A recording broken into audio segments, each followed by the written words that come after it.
কুম্ভের জল নিয়ে অভিনব প্রতিবাদ। বর্ধমান পৌরসভাকে দুর্নীতিমুক্ত করতে কংগ্রেসের অভিনব উদ্যোগ। বর্ধমান পৌরসভার দুর্নীতির বিরুদ্ধে অভিনব প্রতিবাদে সামিল হলো সোমবার পূর্ব বর্ধমান জেলা জাতীয় কংগ্রেস। এদিন কংগ্রেসের নেতৃত্ব ও কর্মীরা হাতে কুম্ভের জল নিয়ে বর্ধমান স্টেশন থেকে প্রতিবাদী মিছিল করে পৌরসভার সামনে বিক্ষোভ প্রদর্শন করেন। পাশাপাশি ওই জল পৌরসভার ভেতরে ঢুকে বিভিন্ন জায়গায় ছেটাতে থাকে তারা। তাদের দাবি, বর্ধমান পৌরসভায় দুর্নীতির এতটাই বিস্তার হয়েছে যে একমাত্র কুম্ভ স্নানের মাধ্যমেই তা মুক্তি পেতে পারে। প্রদেশ কংগ্রেসের সদস্য গৌরব সমাদ্দার বলেন, মানুষের বিশ্বাস কুম্ভ স্নানে পাপ মোচন হয়, কিন্তু বর্ধমান পৌরসভার যে ভয়াবহ দুর্নীতি তা অন্য কোনো দপ্তরে নেই। তাই কুম্ভের জল দিয়ে পৌরসভাকে শুদ্ধ করতে আমরা এখানে হাজির হয়েছি। এই অভিনব প্রতিবাদে কংগ্রেস নেতৃত্ব পৌরসভার বিরুদ্ধে দুর্নীতির অভিযোগ তুলে কড়া ভাষায় প্রশাসনের ভূমিকা নিয়ে প্রশ্ন তোলেন। তাদের দাবি, পৌরসভার স্বচ্ছতা ফেরাতে অবিলম্বে কড়া পদক্ষেপ নেওয়া প্রয়োজন। কংগ্রেস পার্টির পক্ষ থেকে বর্ধমান পৌরসভায় আবারও উপস্থিত হয়েছি। তার কারণ, একটা বিশেষ কারণ নিয়ে। আমরা জানি এখন মানুষ কুম্ভ স্নান করছে। কেন কুম্ভ স্নান করছে? একটা মানুষের বিশ্বাস যে কুম্ভ স্নান করলে পাপ মুক্ত হওয়া যায়, পুণ্য সঞ্চয় করা যায়। দুর্নীতি যা করেছে মানুষ, যা পাপ যা করেছে, সেইগুলো থেকে মুক্তি পাওয়া যায়। তো বর্ধমানে এই যে প্রতিষ্ঠানটার থেকে বড় দুর্নীতিগ্রস্ত প্রতিষ্ঠান আর হয় না।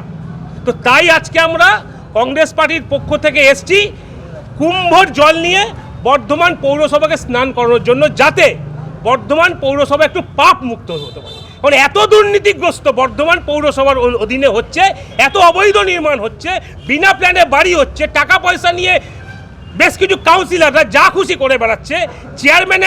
চেয়ারম্যানকে জিজ্ঞেস করে সে কোনো সদুত্তর দিতে পারছে না। ডেভেলপমেন্ট ফিজের 11 কোটি টাকা কোথায় গেল সেই উত্তর দিতে পারছে না। আচ্ছা, শ্রমিকরা যারা কাজ করছে তারা মাইনা পাচ্ছে না। যখন তাদের মাইনা নিয়ে প্রশ্ন করা হচ্ছে তখন বলছে আমার কোষাগারের টাকা নেই। তো পরেশবাবু, আপনার কোষাগারের টাকাটা আসবে কোথা থেকে? ডেভেলপমেন্ট ফিজের 11 কোটি টাকা যদি আজকে বর্ধমানের পৌরসভার এই কোষাগারে থাকতো, সবাই সঠিকভাবে মাইনে পেত। আজকে আপনার মেয়ে কেমন করে আজকে ওই জায়গায় পৌঁছে গেল? এখানে অনেক এলিজিবল মানুষরা আছে যারা কাজ করে, কেউ সেই জায়গা পাচ্ছে না। আপনার পরিবারের লোক কেমন করে সেই জায়গায় পৌঁছে গেল? আমরা জানতে চাই। আমরা এর আগেও জানতে চেয়েছি যে বর্ধমানের নাম করে আপনাকে বলতে বাধ্য যে আপনি কোন কোন বড় বড় রিয়েল এস্টেট কোম্পানিগুলোর কাছ থেকে আপনি ডেভেলপমেন্ট ফিজ মুকুব করেছেন।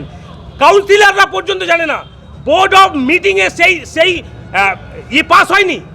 তো আজকে আপনি কিসের স্বার্থে 11 কোটি টাকা বর্ধমান পৌরসভার কোষাগার থেকে বঞ্চিত রাখলেন? এই সমস্ত উত্তর আমরা আগের দিনও জানতে চেয়েছি, উত্তর দিতে পারেনি। তার কারণ হচ্ছে এরা প্রতিটা মানুষ দুর্নীতিগ্রস্ত। তাই আজকে আমরা কংগ্রেস পার্টির পক্ষ থেকে বর্ধমান পৌরসভাকে পাপ মুক্ত করানোর জন্য কুম্ভের জল দিয়ে, মহাকুম্ভের জল দিয়ে আমরা স্নান করাতে এসেছিলাম। Bureau report, PB news. Annapurna medical hall, chemist and druggist. এখানে সকল প্রকার ওষুধ পাওয়া যায়। নবাবহাট মোড়, পূর্ব বর্ধমান। যোগাযোগ করুন 6295528655 অথবা 7602347696।